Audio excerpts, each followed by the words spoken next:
ತುಮಕೂರು ಜಿಲ್ಲೆಯ ಸಮಸ್ತ ನಾಗರಿಕರಲ್ಲಿ ಎಸ್.ಆರ್. ಶ್ರೀನಿವಾಸ್ ಗುಬ್ಬಿ ಶಾಸಕರು ಮನವಿ ಮಾಡ್ಕೊಂತಕ್ಕಂಥದ್ದು, ತುಮಕೂರು ದಸರಾ ಕಾರ್ಯಕ್ರಮ 3ನೇ ತಾರೀಕಿನಿಂದ ಪ್ರಾರಂಭವಾಗಿ 12ನೇ ತಾರೀಕಿನವರೆಗೂ ಕೂಡ ಅತ್ಯಂತ ವಿಜೃಂಭಣೆಯಿಂದ ಈ ಕಾರ್ಯಕ್ರಮವನ್ನು ಸರ್ಕಾರದ ವತಿಯಿಂದ ಸರ್ಕಾರವೇ ಎಲ್ಲ ಕಾರ್ಯಕ್ರಮಗಳನ್ನು ಕೂಡ ಮಾಡ್ತಕ್ಕಂಥದ್ದನ್ನ ಮತ್ತು ವಿಜೃಂಭಣೆಯಿಂದ ಮಾಡ್ತಕ್ಕಂಥದ್ದನ್ನ ಸರ್ಕಾರ ಮಾಡ್ತಾ ಇದೆ. 11 ಮತ್ತು 12ನೇ ತಾರೀಕು ಶಿವರಾಜ್ ಕುಮಾರ್ ಅವರು, ಗುರು ಕಿರಣ್ ಅವರು, ವಿಜಯ ಪ್ರಕಾಶ್ ಅವರು ಮತ್ತು ಕಂಬದ ರಂಗಯ್ಯ ಅವರು ದಸರಾ ಕಾರ್ಯಕ್ರಮವನ್ನು ನಡೆಸ್ಕೊಡ್ತಾ ಇದ್ದಾರೆ.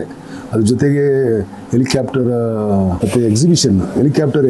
ಕೂಡ ಇರುತ್ತೆ. ಸರ್ಕಾರ ಈ ಬಾರಿ ಅತ್ಯಂತ ವಿಜೃಂಭಣೆಯಿಂದ ಮೈಸೂರಿನಲ್ಲಿ ಯಾವ ರೀತಿ ಕಾರ್ಯಕ್ರಮಗಳು ನಡೆಯುತ್ತೋ ಆ ರೀತಿಯಾದ ಕಾರ್ಯಕ್ರಮಗಳನ್ನು ತುಮಕೂರಿನಲ್ಲೇ ಆಯೋಜನೆ ಮಾಡಿ ತುಮಕೂರಿನ ಸಮಸ್ತ ನಾಗರಿಕರಿಗೆ ಒಂದು ದಸರಾ ಕಾರ್ಯಕ್ರಮವನ್ನು ನೋಡಲಿಕ್ಕೆ ಒಂದು ಅವಕಾಶ ಮಾಡಿಕೊಟ್ಟಿದೆ.